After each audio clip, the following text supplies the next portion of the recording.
Hello दोस्तों, my name is Shivang Katiyar. मैं आप सभी का स्वागत करता हूं target classes bye LSS team में। मैंने आपको वीडियो जो 2 है यानी क्लास 2 मैंने चैप्टर जो इकाई पढ़ा रहे थे यूनिट इलेक्ट्रोस्टैटिक यानी फर्स्ट वीडियो बना करके इसका सिलेबस का डाल दिया है और फिर उसके बाद एक क्लास भी आप लोगों को ले ली है। और उसके बाद अब देखो जो इसमें आवेशन का विधियां यानी उसमें आवेश की विभव मात्रक बताया था। अब इसमें आगे ले चलते हैं आपको आवेशन क्या कहते हैं। ठीक है, तो अब बेटा देखो चैप्टर तुम्हारा फर्स्ट है वैद्युत आवेश तथा क्षेत्र, यानी जिसमें तुमको बताया जाएगा आवेशन। आवेशन क्या कहते हैं बेटा? चार्जिंग कहते हैं। क्या कहते हैं? चार्जिंग। तो हम कह सकते हैं किसी वस्तु को आवेशित करने की प्रक्रिया को आवेशन कहते हैं। जब कोई वस्तु क्या होगी? आप आवेशित होगी। आवेशित कब होगी बेटा?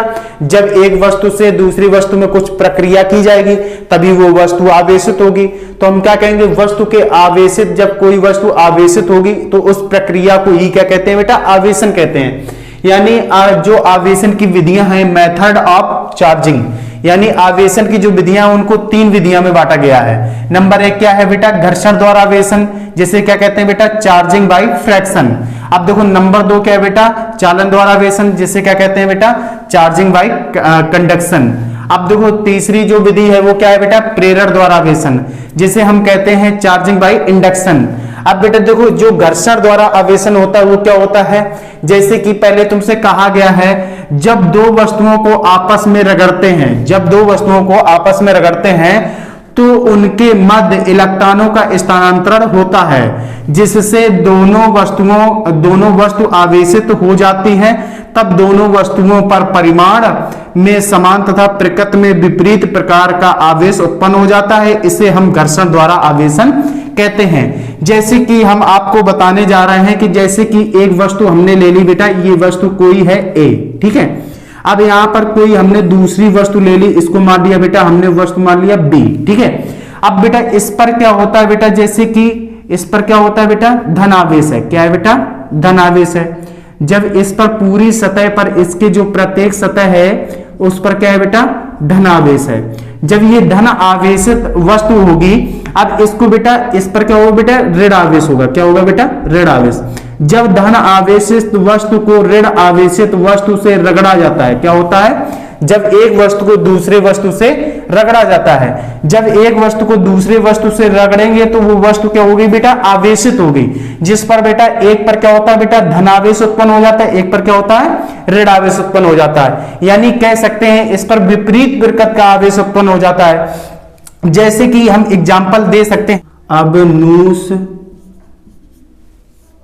की छड़, अबनूस की छड़। अब बेटा बिल्ली की खाल से रगड़ने पर, बिल्ली की खाल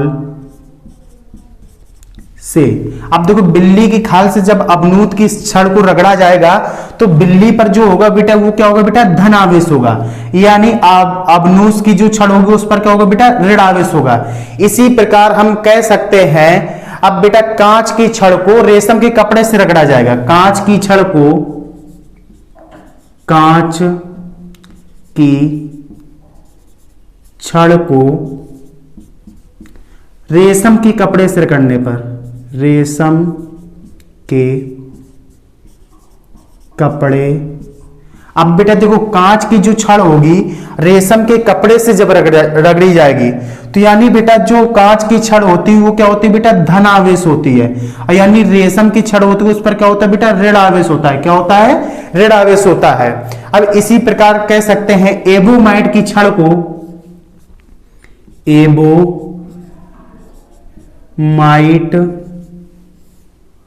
की छड़, एबोमाइड की छड़ को ऊन से रगड़ने पर, ऊन। अब बेटा जब एबोमाइट की छड़ को ऊन से रगड़ा जाएगा तो एबोमाइट की जो छड़ होगी, एबोमाइट की छड़ होगी वो कैसी होगी बेटा? ऋणावेशित होगी। जो ऊन होगा वो कैसा होगा बेटा? धनावेशित होगा। यानी कह सकते हैं जब एबोमाइट की छड़ को कांच से रगड़ा जाता है तो इस पर क्या होता है बेटा? ऋणावेश होता है, इस पर क्या होता है? धनावेश। तो इसी प्रकार हम इसको समझा सकते हैं कि जब एक वस्तु को दूसरी वस्तु से रगड़ा जाता है तो उसके मध्य इलेक्ट्रॉनों का स्थानांतरण होने लगता है, जिससे दोनों वस्तुएं आवेशित हो जाती हैं। तब दोनों वस्तुओं पर समान परिमाण का, यानी परिमाण कैसा होगा बेटा, समान, पर प्रकृति दोनों की कैसी होगी बेटा, विपरीत होगी। आवेश उत्पन्न हो जाता है जिससे हम क्या कहते हैं, घर्षण द्वारा आवेशन, यानी फ्रैक्शन बाई, यानी चार्जिंग बाई फ्रैक्शन कह सकते हैं, चार्जिंग बाई फ्रैक्शन। अब बेटा देखो दूसरी विधि क्या है बेटा, चालन द्वारा आवेशन, यानी किसे कहते हैं, चार्जिंग बाई कंडक्शन। यानी जो चार्जिंग बाई कंडक्शन होता है बेटा, इसमें क्या होता है, जब किसी आवेशित वस्तु के संपर्क में अनावेशित वस्तु को लाया जाता है तो दोनों वस्तुओं पर समान परिमाण तथा समान प्रकृति का आवेश, यानी समान प्रकृति होगी और समान ही परिमाण होगा, आवेश उत्पन्न हो जाता है। तो इसे हम क्या कहते हैं, चालन द्वारा आवेशन, यानी चार्जिंग बाई कंडक्शन। अब बेटा इसमें क्या होगा, जैसे कि एक वस्तु हम मान लेते हैं, ये वस्तु क्या है बेटा, ए वस्तु है। अब एक वस्तु हमने दूसरी मान ली, ये वस्तु बी है। अब बेटा देखो चालन द्वारा जो आवेशन होता है कि अब बेटा इस पर क्या है बेटा, जैसे कि इस पर बेटा प्लस आवेश है, पूरी सतह पर कितना है बेटा, प्लस आवेश, तो इसकी जो दूसरी वाली सतह होगी उस पर भी क्या हो जाएगा तुम्हारा बेटा, प्लस आवेश पूरी सतह पर उत्पन्न हो जाएगा, यानी प्लस आवेश पूरी सतह पर उत्पन्न हो जाएगा। अब बेटा इसका मान होता है जैसे कि V1 बराबर V2, यानी कह सकते हैं जितना इस पर विभव उत्पन्न होगा उतना ही इस पर विभव उत्पन्न होगा, यानी ये कह सकते हैं कि बेटा चालन द्वारा आवेशन गया, यानी इस वस्तु से इस वस्तु में आवेश आया। जब बेटा एक वस्तु के संपर्क में, ये कैसी है, आवेशित वस्तु है, ये कैसी है, अनावेशित वस्तु है। जब आवेशित वस्तु से अनावेशित वस्तु में समान परिमाण समान प्रकृति का आवेश आता है तो उसे हम कहते हैं चालन द्वारा आवेशन, यानी दोनों पर विभवांतर हमारा कैसा रहेगा, समान रहेगा। यानी जैसे कि कह सकते हैं अगर ये ऋणावेशित वस्तु है तो ए भी कैसी होगी बेटा, ऋणावेशित वस्तु। अगर ये कैसी ऋणावेशित वस्तु है, यानी इस पर क्या है, ऋण आवेश पूरी सतह पर उत्पन्न हो रहा है बेटा। ऋण आवेश जब इस पर पूरी सतह पर ए बॉडी पर उत्पन्न हो रहा है तो बी बॉडी पर भी कैसा होगा बेटा, ऋण आवेश पूरी सतह पर उत्पन्न हो जाएगा। इस पोजीशन में बी क्या हो जाएगा, V1 किसके इक्वल हो जाएगा बेटा, V2 के इक्वल हो जाएगा। अब बेटा देखो अब तीसरी प्रक्रिया क्या है बेटा, प्रेरण द्वारा आवेशन, जैसे कह सकते हैं चार्जिंग बाई इंडक्शन। अब बेटा चार्जिंग बाई इंडक्शन क्या होता है, जब किसी आवेशित वस्तु को किसी अनावेशित वस्तु के समीप या स्पर्श किए, बेटा स्पर्श कराएं, स्पर्श बिना कराए, यानी स्पर्श इसमें नहीं कराया जाएगा, समीप बिना स्पर्श किए लाएं तो अनावेशित वस्तु के पास वाली सतह पर विपरीत प्रकृति का आवेश तथा दूर वाली सतह पर समान प्रकृति का आवेश उत्पन्न हो जाता है। इस घटना को ही क्या कहते हैं, प्रेरण द्वारा आवेशन। अब इसमें क्या होता है बेटा, जैसे इसमें बेटा तीन कंडीशन होती है, जैसे कि एक क्या है बेटा, उदासीन कोई वस्तु है, अब यहां पर कोई दूसरी वस्तु है। अब बेटा देखो इसके बिना स्पर्श कराए इसके समीप केवल लाया जा रहा है, एक वस्तु को बी वस्तु से क्या समीप लाया गया। अब इसमें क्या है बेटा, जैसे कि इसमें पूरी सतह पर क्या है बेटा, प्लस आवेश, यानी पॉजिटिव आवेश पूरी सतह पर उत्पन्न है। अब जब इसमें पूरी सतह पर बेटा क्या होगा, पॉजिटिव आवेश होगा, तो इसके जो बेटा पास वाली सतह होगी, यानी कह सकते हैं यहां पर पास वाली सतह पर कैसा आवेश होगा बेटा, विपरीत प्रकृति का आवेश, यानी किस पर, माइनस आवेश होगा। और बेटा जब विपरीत देखो पास वाली सतह पर क्या होगा बेटा, ऋण आवेश होगा, तो दूर वाली सतह पर क्या होगा बेटा, धन आवेश होगा। क्या होगा, दूर वाली सतह पर धन आवेश होगा। इसी प्रकार हम कह सकते हैं कि आधी सतह पर क्या होगा बेटा, धन आवेश होगा, आधी सतह पर ऋण आवेश होगा। यानी कह सकते हैं यहां पर कितना, माइनस का Q1 और यहां पर कितना है बेटा, प्लस का Q1, आधी सतह पर कितना है, प्लस का Q1। जब इन दोनों को हम क्या करेंगे, इन दोनों को हम ऐड करेंगे तो यानी कह सकते हैं कि माइनस का Q और प्लस का Q से जोड़ा जाएगा तो इस पोजीशन में कैसा होगा बेटा, उदासीन वस्तु कैसे होगी बेटा, अनावेशित होगी। क्या होगी, अनावेशित। अब देखो इसी प्रकार हम एग्जांपल दे सकते हैं कि जब एक वस्तु को, अब बेटा इस पर क्या है बेटा, प्लस आवेश पूरी सतह पर है, पूरी सतह पर कैसा है, प्लस आवेश। अब इसको वस्तु क्या मानेंगे, ए। ये कैसी है, चालक वस्तु है।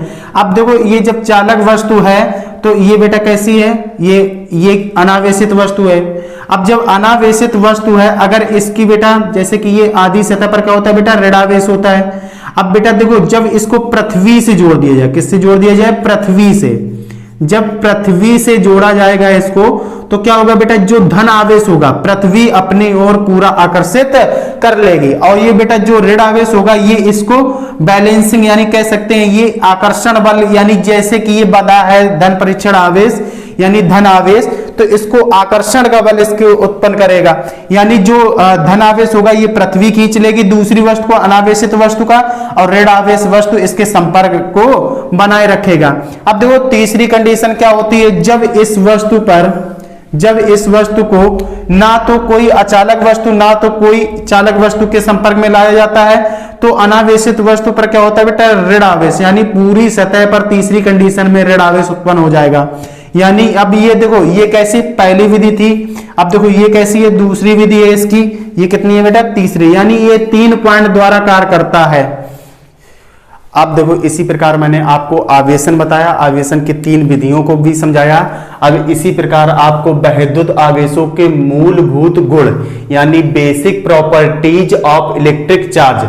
अब बेटा देखो इसकी जो प्रॉपर्टीज होती है वो कितनी होती है, 4 प्रॉपर्टीज होती हैं। अब देखो फर्स्ट प्रॉपर्टीज क्या होती है बेटा, जैसे कि आकर्षण तथा प्रतिकर्षण, यानी क्या होता है अट्रैक्शन और रिपल्सन, यानी आकर्षण को क्या कहते हैं अट्रैक्शन और रिपल्सन को क्या कहते हैं प्रतिकर्षण। यानी जो सजातीय आवेश होते हैं वो एक दूसरे को क्या करते हैं बेटा, प्रतिकर्षित करते हैं, और तथा विजातीय आवेश जो होते हैं वो एक दूसरे को आकर्षित करते हैं। यानी हम कह सकते हैं यहां पर बेटा जो सजातीय आवेश होते हैं, क्या होते हैं बेटा, सजातीय आवेश। सजातीय आवेश जैसे कि तुम्हारा बेटा ये प्लस आवेश हो गया, प्लस आवेश क्या करेगा बेटा, यहां पर भी क्या है प्लस आवेश, तो ये एक दूसरे क्या करेंगे बेटा, प्रतिकर्षित करेंगे। जैसे ये माइनस आवेश, ये माइनस आवेश, तो भी ये एक दूसरे क्या करेंगे बेटा, प्रतिकर्षित करेंगे। यानी कह सकते हैं जो सजातीय आवेश होते हैं एक दूसरे को क्या करते हैं बेटा, रिपल्सन करते हैं। क्या करते हैं बेटा, रिपल्सन करते हैं, रिपल्सन करते हैं। ठीक है। अब बेटा जो विजातीय आवेश होते हैं क्या होते हैं, विजातीय आवेश, जिसे हम कह सकते हैं विजातीय आवेश, जैसे यहां पर बेटा प्लस है, यहां पर क्या है बेटा माइनस है। अब देखो ये एक दूसरे को क्या करेंगे बेटा, आकर्षित करते हैं, यानी अट्रैक्शन फोर्स लगता है। जैसे यहां माइनस है, यहां पर क्या है बेटा प्लस, ये एक दूसरे क्या करेंगे बेटा, अट्रैक्ट करेंगे, एक दूसरे को अट्रैक्ट करेंगे। यानी विजातीय आवेश एक दूसरे को अट्रैक्शन का फोर्स लगता है, अट्रैक्शन, यानी एक दूसरे को ये क्या करते हैं बेटा, अट्रैक्ट करते हैं, खींचते हैं अपनी तरफ। अब देखो इसी प्रकार अब देखो इसी प्रकार तुमको बताया जा रहा है पॉइंट नंबर 2, यानी कह सकते हैं बेटा जो आवेश का संरक्षण, आवेश का संरक्षण क्या होता है बेटा, कंजर्वेशन ऑफ चार्ज। यानी कंजर्वेशन ऑफ चार्ज क्या होता है बेटा, किसी विलगत निकाय का कुल आवेश संरक्षित रहता है। यानी जो एक बेटा कह सकते हैं कि एक तुम्हारा क्या है बेटा, ये आइसोलेटेड सिस्टम है। ठीक है, आइसोलेटेड सिस्टम में जैसे कि यहां पर बेटा क्या है तुम्हारा QA आवेश है, यहां पर दूसरा क्या है बेटा QV आवेश है, यहां पर तीसरा क्या है बेटा QC आवेश है। अब बेटा एक कोई दूसरा निकाय हमने ले लिया, इसमें कह दिया बेटा यहां पर QA' आवेश है, यहां पर QB' आवेश है, यहां पर कह दिया QC' आवेश है। अब बेटा देखो इसका आवेश आइसोलेटेड सिस्टम से ना तो यहां आ सकता है ना तो इसका आवेश यहां जा सकता है, क्योंकि ये चारों तरफ से बंद है, ये इससे निकल के आवेश ना इस पर आ सकता है ना इस पर जा सकता है। यानी इसी प्रकार एक हम तुमको क्वेश्चन बता रहे हैं, जैसे कि यहां पर एक पहला ये क्या है, ए बॉडी है, यानी इस पर बेटा जो देखो प्लस का 2 कूलम आवेश है, अब यहां पर बेटा माइनस का 3 कूलम आवेश है, यहां पर जैसे प्लस का 4 कूलम आवेश है।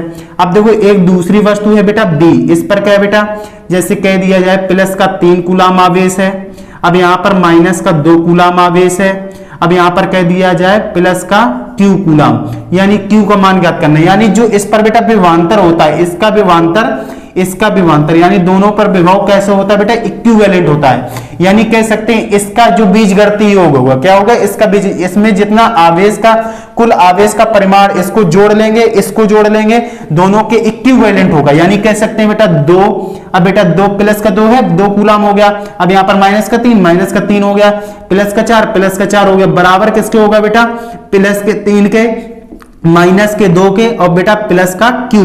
यानी कह सकते हैं बेटा ये 3 देखो, ये बेटा 3 इसमें अगर 2 में देखो 3 4 और 2 कितने होते हैं बेटा 6 होते हैं, 6 में से 3 घट जाएंगे तुम्हारे। अब यहाँ कितने होते हैं बेटा 3 में से 2 चले जाएंगे, 1 बचेगा, प्लस कितना बेटा Q।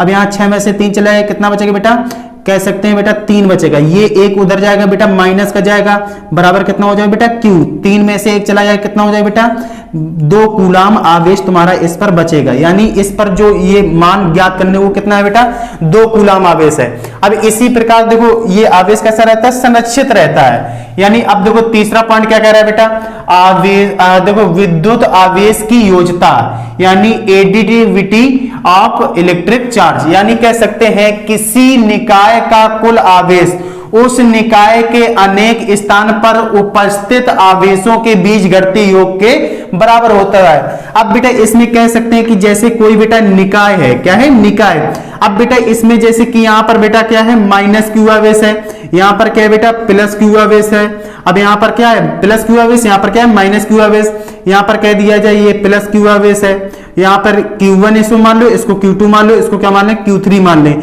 यहां पर प्लस क्यू आवेश है, यहां पर क्या है -2 आवेश है, यहां पर क्या है प्लस का Q3 आवेश है। अब यहां पर जैसे कि मान लिया जाए यहां पर Q4 आवेश कैसा है माइनस का है।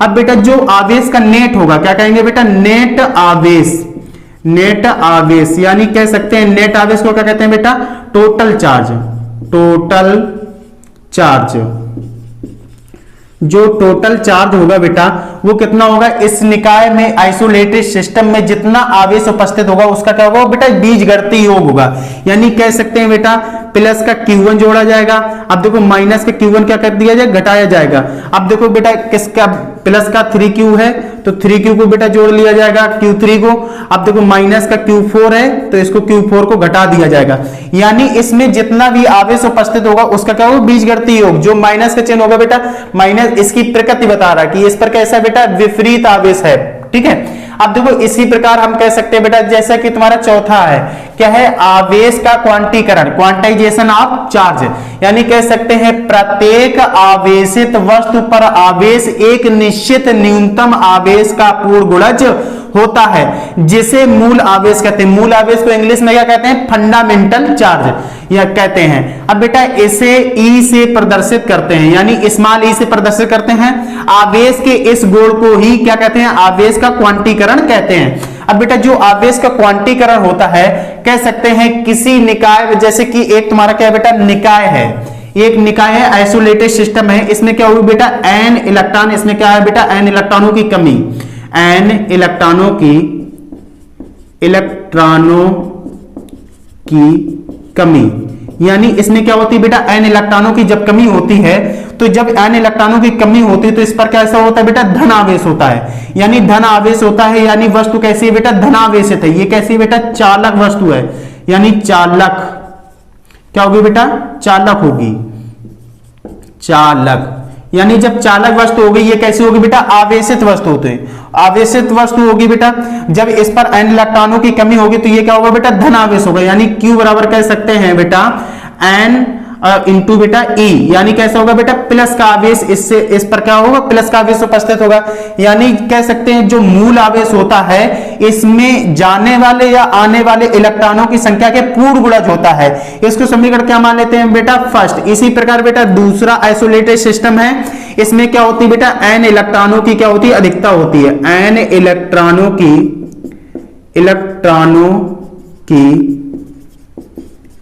अधिकता होती है, क्या होती है n इलेक्ट्रॉनों की अधिकता होती है। तो बेटा इसमें जब n इलेक्ट्रॉनों की अधिकता होगी तो इसमें क्या होगा बेटा ऋण आवेश होगा, क्या होगा ऋण आवेश। जब इस पर बेटा ऋण आवेश होगा तो कह सकते हैं बेटा Q बराबर क्या होगा माइनस का n इंटू बेटा E, यानी Q में किसका माइनस का, देखो ये जो इसमें इलेक्ट्रॉनों की क्या हुई अधिकता हुई, यानी जितने इलेक्ट्रॉनों की अधिकता होती है उसमें क्या होता है बेटा ऋण आवेश उपस्थित होता है। जब ऋण आवेश उपस्थित होता है वो एक मूल आवेश यानी फंडामेंटल चार्ज के पूर्ण गुणज होती है वो संख्या, जितने एक आवेश आए चाहे दो आवेश आए चाहे तीन आवेश आए। अब इसको समीकरण क्या मानते हैं बेटा सेकंड मानते हैं। अब देखो समीकरण फर्स्ट हुआ, सेकंड से क्या बनेगा आवेश Q बराबर कितना होता है बेटा प्लस माइनस NE, यहां से तुम्हारा ये फार्मूला ड्राइव हो जाता है। अब बेटा इस पर कह सकते हैं एक पूर्ण आवेश आता है, कैसे, अब इस प्रकार से आवेश का जैसे जो मान होगा है एक इलेक्ट्रॉन का मान कितना होता है 1.6 × 10 के पावर बेटा -19 कूलाम होता है, यानी कह सकते हैं जो आवेश आता है या तो एक आवेश आए, या तो जीरो आवेश आए, या तो कह सकते हैं दो आवेश आए, या तीन आवेश आए, या चार आवेश आए, कभी भिन्नात्मक रूप में आवेश नहीं आ सकता है। जैसे कि तुमसे कह दिया जाए ई बराबर कितना आ सकता है, जीरो आ सकता है, एक आ सकता है, दो आ सकता है, तीन, डॉट डॉट कहां तक बेटा, अनंत तक। इसी प्रकार यानी कह सकते हैं आवेश भिन्नात्मक रूप में नहीं आ सकता। जैसे कि बेटा ई नॉट इक्वल टू बेटा 2/3 ई नहीं आ सकता है। जैसे कि बेटा E/2 नहीं आ सकता है। जैसे कि बेटा तुमसे कह दिया जाए 4/3 आवेश नहीं आ सकता। ये आवेश नहीं आ सकते हैं, ये आवेश कभी इसमें उपस्थित नहीं हो सकते। एक पूर्ण आवेश यानी पूर्ण संख्या होनी चाहिए। जब पूर्ण संख्या होगी तो वही संख्या इस पर उपस्थित हो सकती है। अब देखो बेटा इसी से क्वांटम करंट से रिलेटेड एक क्वेश्चन है। तो क्या कह रहा है बेटा, एक चालक पर 8.0 × 10⁻⁷ कूलाम ऋणावेश है। इस पर सामान्य अवस्था में कितने इलेक्ट्रॉन की अधिकता या कमी होगी। यानी बेटा जहां पर ऋणावेश होता है उस पर क्या होता है बेटा, लास्ट में सबसे ये लिखा है इलेक्ट्रॉनों की क्या बेटा, अधिकता। जहां पर ऋणावेश होता है वहां पर इलेक्ट्रॉनों की अधिकता होती है। यानी अभी हमने क्वांटम करंट में तुमको एक फार्मूला पढ़ाया Q बराबर बेटा Ne, जहां पर बेटा N क्या होती है बेटा, इलेक्ट्रॉनों की संख्या होती है, E क्या होता है, इलेक्ट्रॉन पर आवेश होता है, Q क्या होता है बेटा, आवेश होता है। यानी जो इलेक्ट्रॉन पर आवेश होता है उसे क्या कहते हैं, फंडामेंटल चार्ज। यानी फंडामेंटल मूल आवेश का मान कितना होता है, 1.6 इंटू बेटा 10⁻⁻19 कूलाम। अब बेटा देखो इसमें आवेश का मान तुमको वैल्यू पहले से दी गई, Q बराबर कितनी दी गई है, 8.0 इंटू 10⁻⁻7 कूलाम। अब बेटा देखो n का मान तुम्हें निकालना, तो n बराबर कितना हो जाएगा, E अपान में चला जाएगा बेटा, Q अपान कितना हो जाएगा बेटा, E हो जाएगा। यानी कह सकते हैं कि Q का मान कितना है बेटा, 8.0 इंटू 10⁻⁷। अब बेटा A का मान कितना है बेटा, 1.6 इंटू बेटा 10⁻⁻19। अब दशमलव से दशमलव हटाएंगे बेटा, 16 पचाएं कितना होता है बेटा, 80। अब देखो 19 पावर माइनस की ऊपर जाएगी तो प्लस की हो जाएगी। यानी कह सकते हैं 5 इंटू 10⁻⁷ इंटू बेटा 10⁻+19 में से 7 चले जाएंगे, कितने बचेंगे बेटा, 12। 5 इंटू बेटा 10 की पावर कितना बचेगा बेटा, 12। ये तुम्हारा क्या होता है, इतने इलेक्ट्रॉनों की इस पर क्या होगी बेटा, अधिकता होगी। किसी चालक तार पर इलेक्ट्रॉनों की अधिकता, इलेक्ट्रॉनों की अधिकता। अब बेटा देखो इसी प्रकार मैं आपको कूलाम का नियम समझाता हूं। बेटा देखो कूलाम का नियम, कूलाम्स लॉ, यानी फ्रांसीसी वैज्ञानिक कूलाम ने 1785 ईस्वी में, ये सन बेटा याद रखना, 1785 ईस्वी में दो स्थिर बिंदु आवेशों के बीच लगने वाला स्थिर वैद्युत बल से संबंधित एक नियम दिया जिसे कूलाम का नियम कहते हैं। यानी कूलाम का नियम जो है बेटा, वैज्ञानिक कूलाम ने, ये फ्रांसीसी वैज्ञानिक थे कूलाम, इन्होंने 1785 ईस्वी में एक नियम दिया जिसे कूलाम का नियम कहते हैं। अब बेटा देखो जो कूलाम का नियम था, इसके पहले तुमको कूलाम बल या स्थिर वैद्युत बल जानना चाहिए। बेटा कूलाम बल, स्थिर वैद्युत बल क्या होता है, यानी कह सकते हैं जब बेटा क्या कह सकते हैं, जब एक वस्तु को दूसरी वस्तु के संपर्क में रखा जाता है, यानी पास रखा जाता है, यानी कह सकते हैं समीप रखा जाता है, तो उसमें आकर्षण तथा प्रतिकर्षण का बल कार्य करने लगता है। आकर्षण तथा प्रतिकर्षण का बल कार्य करने लगता है, जिसे हम क्या कहते हैं बेटा, कूलाम बल या स्थिर वैद्युत बल कहते हैं। तो बेटा स्थिर वैद्युत बल कहते हैं, जैसे कि इसमें लिखा है बेटा, जब किसी वस्तु के समीप तथा दूसरी वस्तु को रखा जाता है, जब एक वस्तु के समीप दूसरी वस्तु को रखा जाता है, जब एक वस्तु के समीप दूसरी वस्तु को रखा जाता है तो उसमें आकर्षण तथा प्रतिकर्षण का बल कार्य करने लगता है। इस प्रक्रिया को कूलाम बल या स्थिर वैद्युत बल कहते हैं। अब बेटा देखो इसके बाद तुम्हारा क्या आता है, कूलाम का नियम। कूलाम का नियम क्या होता है बेटा, दो स्थिर बिंदु आवेशों के बीच कार्य करने वाला आकर्षण तथा प्रतिकर्षण बल उन दोनों आवेशों के मात्राओं के गुणनफल के अनुक्रमणानुपाती तथा उसकी बीच की दूरी के वर्ग के व्युत्क्रमानुपाती होता है। यानी कह सकते हैं बेटा, एक यहां पर पॉइंट बनाएंगे हम बेटा, यहाँ पर अब एक दूसरा पॉइंट यहाँ पर है बेटा, उसको क्या बनाएंगे बेटा बी। यहाँ पर क्या है बेटा माइनस का क्यू आवेश यानी विपरीत प्रकृति का Q1 आवेश, यहाँ पर बेटा प्लस Q आवेश यानी Q2 आवेश है। अब बेटा इसकी दोनों की बीच की जो दूरी है वो कितनी है बेटा r है, ठीक है। अब बेटा जो ये आवेश है प्रकृति तो इनकी विपरीत है पर परिमाण कैसा है बेटा समान, तो यानी कह सकते हैं जो हमारा आवेश है Q1 Q2 वो बेटा स्थिर वैद्युत बल यानी F के, यानी स्थिर वैद्युत बल F के क्या होगा बेटा प्रोपोर्शनल होगा, क्या होगा प्रोपोर्शनल यानी समानुपाती होगा Q1 और Q2, इसे क्या कहते हैं Q1 Q2। अब बेटा Q1 Q2 की जब समानुपाती होगा इसको समीकरण क्या मान लेंगे बेटा फर्स्ट मान लेंगे। इसी प्रकार बेटा अब जो इसकी बीच की दूरी होगी दोनों आवेशों के बीच की दूरी उसके वर्ग के व्युत्क्रमानुपाती यानी कह सकते हैं बेटा F प्रोपोर्शनल किसके होगा बेटा 1/r², के किसके होगा 1/r²। इसको समीकरण क्या मानेंगे बेटा सेकंड मानेंगे।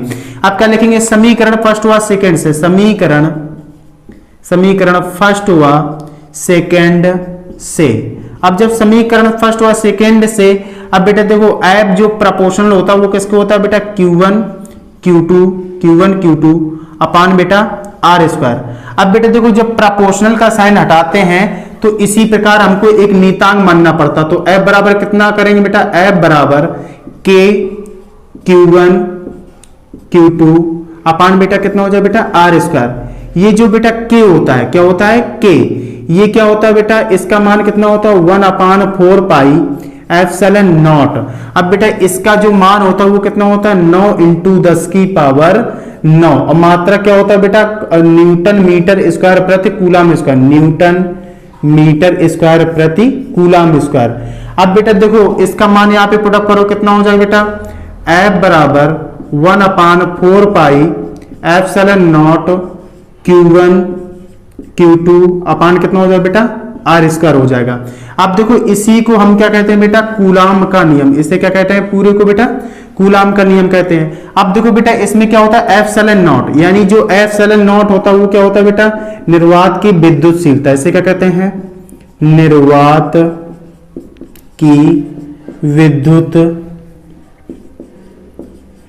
विद्युतशीलता।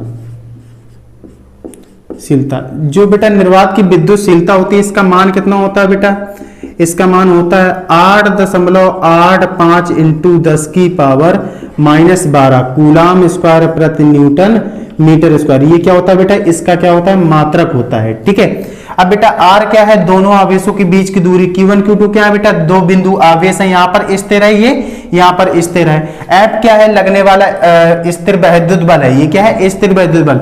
ये क्या है बेटा कूलाम के नियम का क्या है नीतांक है, क्या है कूलाम के नियम का नीतांक। अब बेटा हम तुमको बताएंगे कूलाम के नियम के नीतांक का मात्रक व विमा कैसे होते ज्ञात करेंगे।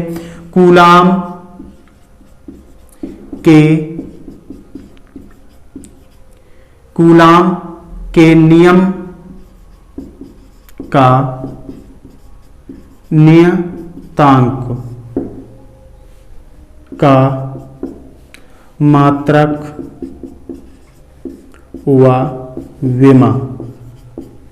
अब बेटा देखो मात्रक व विमा किस प्रकार हम ज्ञात करेंगे, जैसे कि बेटा देखो ये r² कहां भाग में है, ये कहां जाएगा बेटा इनटू में, जो Q1 Q2 क्या है गुणा में, तो ये कहां जाएंगे बेटा भाग में, यानी कह सकते हैं बेटा 1/4 पाई एप्सिलॉन नॉट बराबर क्या कह सकते हैं बेटा F इंटू कितना हो जाए बेटा r² और नीचे कितना हो जाए बेटा Q1 और Q2।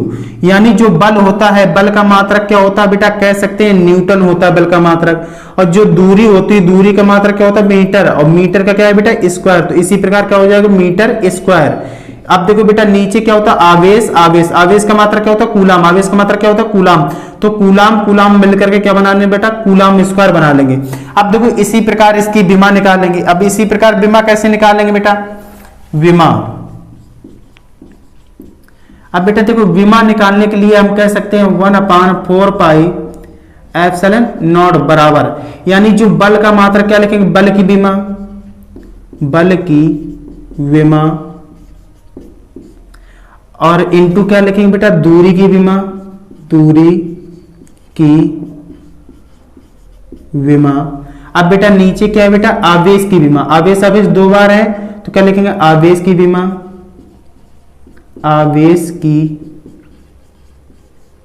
विमा इनटू बेटा आवेश की विमा। अब देखो इसी प्रकार हम कह सकते हैं बल की विमा कितनी होती है बेटा, बल की विमा हम तुमको निकाल करके यहां बताने वाले हैं। बल की विमा क्या होती है बेटा, बल की विमा, जो बल की विमा होती है बेटा, बल बराबर तुमने पढ़ा होगा F बराबर कितना होता है बेटा, ma। क्या होता है बेटा, त्वरण। इसके पहले त्वरण का बीमा क्या होती है बेटा, क्या होता है, वेग परिवर्तन बटे समय, वेग परिवर्तन बटे बेटा समय। अब बेटा जो इसके पहले हमको वेग की पता होना चाहिए। अब वेग की कितनी होती है बेटा, अब वेग की तुम्हें पता होनी चाहिए। वेग जो होता है बेटा, वेग बराबर क्या होता है बेटा, वेग बराबर होता है विस्थापन बटे समय, विस्थापन बटे समय। अब बेटा जो वेग की विमा यहां से निकल, विस्थापन का लेंथ क्या होता है बेटा, दूरी का जो मात्रक होता है कितना होता है, लेंथ, और लेंथ का विमी संकेत कितना होता है, कैपिटल एल। बेटा जो समय होता है, समय का कितना होता है बेटा, कैपिटल टी होता है। टी को ऊपर ले जाएंगे, यानी कह सकते हैं बेटा जो वेग की विमा होगी एल टी की पावर -1 होगी। अब इसको बेटा यहाँ पर पुटअप कर देंगे। अब देखो समय की विमा फिर ऊपर जाएगा तो कितना हो जाएगा बेटा, जो त्वरण की विमा निकल करके आई बेटा, वेग की विमा कितनी होती है, एल टी की पावर -1। अब बेटा देखो समय नीचे है तो टी हो जाएगा, टी अगर ऊपर जाएगा तो कितना हो जाएगा बेटा, एल टी की पावर -2। ये किसकी हो गई बेटा, त्वरण की विमा हो गई। अब बेटा देखो इसी प्रकार यहां पर रख देंगे, जो द्रव्यमान होता है, द्रव्यमान का विमी संकेत कितना होता है, कैपिटल एम होता है। अब बेटा जो त्वरण है, त्वरण की विमा कितनी निकल के आई, एल टी की पावर -2। अब बेटा इसको जोड़ देंगे, कितना हो जाएगा बेटा, एफ बराबर कह सकते हैं बेटा एम एल टी की पावर -2। अब ये किसकी विमा है बेटा, बल की विमा। हमेशा के लिए याद रखना, आवेश की विमा हमने बताई थी, क्यू बराबर फॉर्मूला क्या होता है बेटा, आई और टी। इसी प्रकार आवेश की जो विमा निकलेगी बेटा, धारा का मात्रक क्या होता है, एम्पियर, और समय का मात्रक कैपिटल टी क्या होता है, विमी संकेत। अब बेटा जो आवेश की विमा निकली वो कितनी निकली बेटा, 80 निकली। और दूरी की जो विमी संकेत होता है बेटा, दूरी का विमी संकेत, दूरी का विमी संकेत, विमी संकेत, संकेत जो विमी संकेत होता है वो कितना होता है बेटा, एल, यानी दूरी का कितना हो जाएगा। अब दूरी का स्क्वायर है तो बेटा एल का स्क्वायर। अब देखो इनकी सारी विमा यहीं पे पुट अप कर देंगे, तो यानी इसी पोजीशन पर हम कह सकते हैं कि एम एल टी की पावर -2। अब बेटा जो दूरी है उसका कितना हो जाएगा, एल पावर 2। अब बेटा देखो नीचे क्या हो जाएगा बेटा, आवेश की विमा क्या होती है बेटा, ए और टी। इसी प्रकार यहाँ पर आवेश की विमा क्या होगी बेटा, ए और टी। अब देखो इसमें ये एल पावर 2 एल पावर 1 कितनी हो जाएगी बेटा, 3 हो जाएगी। तो यानी एम एल की पावर 3, टी की पावर कितना हो जाएगा बेटा, -2। अब ये पावर ऊपर ए की पावर ए कितनी हो जाएगी, 2, टी कितनी हो जाएगी बेटा, 2। अब देखो यहाँ कितनी हो जाएगी बेटा, ए की पावर 2 हो जाएगी, टी की पावर भी कितनी हो जाएगी बेटा, 2 हो जाएगी। ये दोनों पावर ऊपर जाएंगे, कितना हो जाएगा बेटा। अब देखो अब ये जब दोनों पावर ऊपर जाएंगी तो इसी प्रकार हम यहाँ पे लिखे दे रहे बेटा, इसके बाद यहां से लिखना है। तो यानी इसी प्रकार जो इसकी विमा निकली कितना हो जाएगा बेटा, एम एल की पावर 3, टी की पावर -2। अब बेटा देखो दूसरे ए की पावर कितना हो जाएगा, -2, टी की पावर कितना हो जाएगा, -2, और -2 जोड़ जाएगा कितना हो जाएगा बेटा, एम एल की पावर 3, टी की पावर बेटा -4, और ए की पावर कितना हो जाएगा, -2। अब देखो इसी प्रकार ये कह सकते हैं ये किसकी विमा है बेटा, कूलाम के नियम की नीतांक की विमा है। अब ये बेटा क्या है, कूलाम के नियम का मात्रक। अब देखो ये हमने मात्रक निकाल दिया, ये हमने बेटा विमा निकाल दी। अब ये देखो नीतांक के मान हो गया बेटा, ये मान याद रखना है, इसका मात्रक भी याद रखना है बेटा। अब ये निर्वात की वैद्युतशीलता का देखो बेटा ये मात्रक है। अब ये क्या है बेटा, मान है। निर्वात की वैद्युतशीलता क्या होती है, एप्सिलॉन नॉट से प्रदर्शित करते हैं।